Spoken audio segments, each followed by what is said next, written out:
হাই মোৰ নাম বিটু মই আমেৰিকাত থাকোঁ ইয়াতে বহুত ঠাণ্ডা পৰিছে আজি অসমীয়া ষ্টাইলত চিকেন বনাওঁ বলক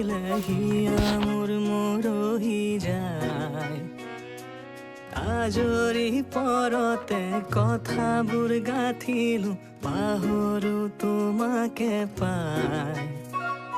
মৰম কি এনেকুৱাই মৰম কি এনেকুৱাই মৰম কি এনেকুৱাই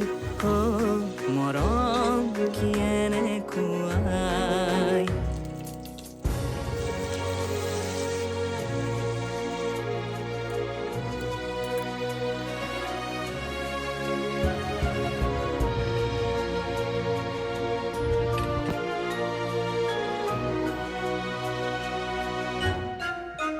মজা